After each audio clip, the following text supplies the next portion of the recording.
श्री स्वामी समर्थ महाराज की जय। आपल्या स्वामी समर्थांच्या मंदिरात जी काही नित्यसेवेची पुस्तकं असतात, स्तोत्र मंत्रांची पुस्तकं असतात, त्यामध्ये जे मंत्र आहेत ते आपल्या मराठी भाषेत नसतात तर संस्कृत भाषेत असतात। मग हे मंत्रांचं विज्ञान काय आणि संस्कृत भाषेमागील जे विज्ञान आहे ते काय, ते आज मी तुम्हाला सांगणार आहे। बघा, जे शास्त्रज्ञ होऊन गेले त्यांनी आता सुद्धा ती गोष्ट मान्य केली आहे की जे स्तोत्र आहेत, मंत्र आहेत, संस्कृत भाषेचा जो उच्चार आपण करतो ते वाटेल तशी ती जोडणी नसून, म्हणजे कोणतेही वाक्य कधीही ते टाकून ती संस्कृत भाषा तयार झालेली नाहीये, तर त्यात विशिष्ट असं विज्ञान आहे आणि विशिष्ट ध्वनी तरंग जे व्हायब्रेशन असतात ते निर्माण करण्यासाठी शब्दांची, अक्षरांची जी विशिष्ट जोडणी आहे ती आवश्यक आहे।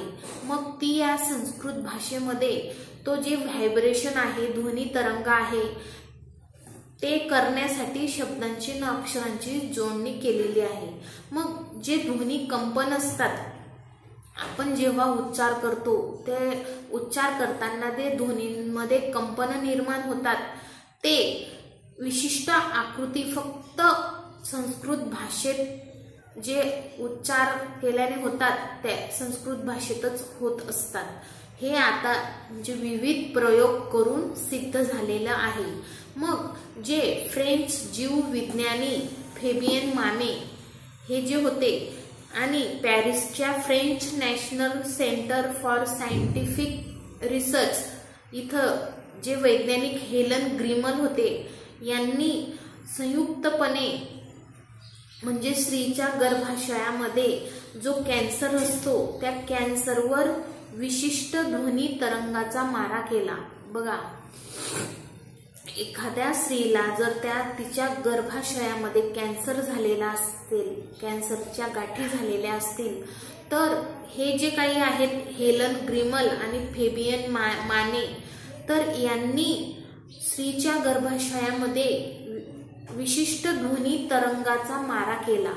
म्हणजे त्या लेडीला किंवा त्या स्त्रीला संस्कृत मंत्र म्हणावे लागले असतील किंवा त्यांनी जो काही संस्कृत भाषेचे मंत्र असतात ते लावले असतील, मग त्या ध्वनी तरंगांचा मारा केल्यामुळे काय झाले, म्हणजे हा त्यांनी प्रयोग केला।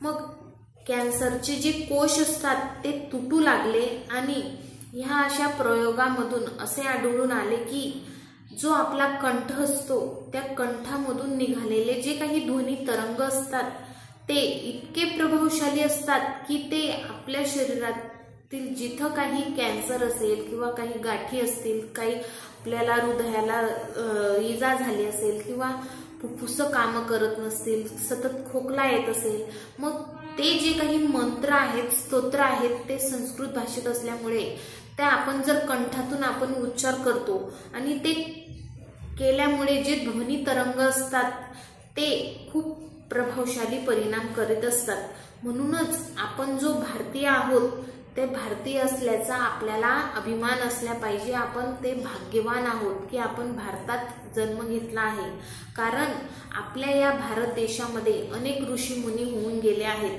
त्यांनी संस्कृत भाषेत जे काही मानवाच्या कल्याणासाठी वाङ्मय लिहून ठेवले आहे, त्या वाङ्मयामध्ये हे सर्व संस्कृत भाषेचे मंत्रांचा उच्चार केल्याने काय होते, काय नाही होत, आपण फक्त गोळ्या औषधींनीच बरं होऊ शकतो असे नाही, तर जी संस्कृत भाषा आहे त्याचं सुद्धा मंत्रांचं, स्तोत्रांचं पठण वाचन केलं पाहिजे। आणि म्हणून रोज स्वामींची जी सेवा असते आणि वारानुसार जे मंत्रांचं पठण असतं, तर ते केल्याने नक्कीच आपल्यावर प्रभावशाली परिणाम होत असतो।